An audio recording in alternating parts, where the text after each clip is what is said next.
In a significant pre-deadline move, the defending Stanley Cup champion Florida Panthers acquired defenseman Seth Jones from the Chicago Blackhawks. This trade underscores Florida's commitment to bolstering its blue line for another championship run, while signaling Chicago's continued focus on rebuilding through youth and draft capital. The deal includes salary retention and conditional draft picks, which carries immediate and long-term implications for both franchises. How this trade occurred? Let's break it down on Overtime Insights. So the Panthers received Seth Jones and a 2026 fourth-round pick from the Blackhawks. In return, Chicago acquired goaltender Spencer Knight and a conditional 2026 first-round pick, which could defer to 2027, and retain 26% of Jones' salary, $2.5 million annually, over the remaining 5 years of his contract. This reduces Jones' cap hit from Florida from $9.5 million to $7 million per season. The conditional first-round pick hinges on Florida's retention of their 2026 selection. If the Panthers trade or forfeit their 2026 first round before the 2025-2026 season concludes, the pick conveyed to Chicago shifts to 2027. This clause protects Chicago from scenarios where Florida might lack control of their 2026 pick due to prior obligations. Chicago's decision to retain $2.5 million annually on Jones' contract until 2030 consumes one of their 3 salary retention slots for their 2024-2025 season. However, these slots reset annually, allowing the Blackhawks to engage in future retained salary transactions after July 1st, 2025. For Florida, the retention mitigates the financial burden of Jones' long-term deal, aligning his cap hit with other high-impact defensemen. The Panthers, fresh off their 2024 Stanley Cup victory, prioritize adding a proven top 4 defenseman to sustain their championship window. Jones, a 6'4" right-shot blue liner, brings 839 games of NHL experience, including 97 goals and 335 assists.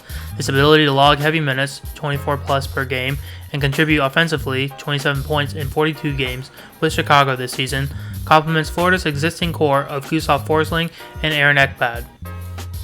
Jones' leadership qualities and prior playoff experience add intangible value. General Manager Bill Zito emphasized Jones' reliability, noting his dependable presence on both ends of the ice, with key forwards like Alexander Barkov and Matthew Tkachuk under long-term contracts. Jones' arrival fortifies a roster designed for deep postseason runs. While the Panthers absorb $7 million annually through 2030, their core remains largely intact. Sergei Bobrovsky's $10 million cap hit expires in 2026, potentially easing future financial pressures. Jones' contract aligns with Barkov and Tkachuk's deals, ensuring stability through the late 2020s. However, the trade cost Florida a promising asset in Spencer Knight, who had emerged as a valuable successor to Bobrovsky. Now Chicago's return centers on Spencer Knight, a 23-year-old goaltender drafted 13th overall in 2019. Knight posted a 12-8-1 record with a 2.40 goals against average and a .907 save percentage in 24-25, showcasing potential as a future starter. His arrival addresses a potential weakness as veterans Peter Mrazek and Arvid Soderblom struggled to stabilize Chicago's net. The conditional first-round pick enhances Chicago's stockpile of future assets, critical for a team in the early stages of rebuilding, with prospects like Artem Leshnov and Sam Renzel developing in the pipeline. The Blackhawks aim to construct a contender around Connor Bedard and Lukas Reichel. General Manager Kyle Davidson's willingness to retain salary reflects a strategic gamble, sacrificing short-term cap flexibility for higher quality returns. Jones' exit leaves a void on Chicago's blue line, where he led team defensemen in goals 7 and points 27. His 22-minute 43-second average time on the ice ranked first among Blackhawks skaters, underscoring his two-way responsibilities, while prospects like Kevin Korchinski and Ethan Del Mastro may absorb larger roles. Chicago's immediate defensive outlook remains precarious.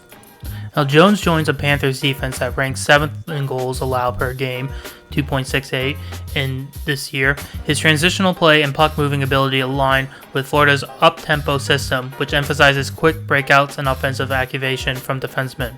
Partnering with Forsling or Ekblad could optimize his impact, shielding him from the defensive mismatches he faced in Chicago. Critics have scrutinized Jones' $9.5 million cap hit, particularly after his underlying metrics decline in Chicago. However, Florida's stronger supporting cast may resurrect his reputation as a top pairing defenseman.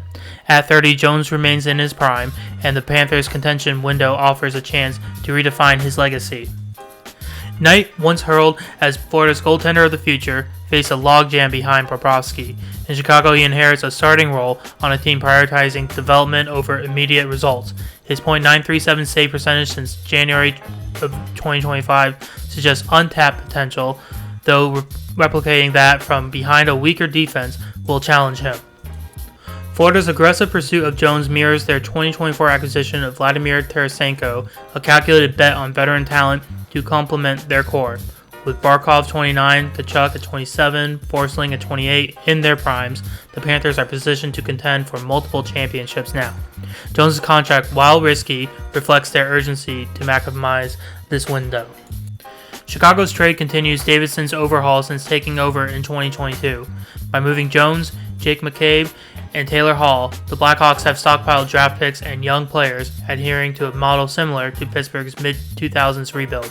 Retaining salary on Jones' deal, though unconventional, signals a willingness to leverage cap space as a trade asset, a tactic increasingly common among rebuilding teams. The Seth Jones trade epitomizes the divergent paths of the Panthers and Blackhawks.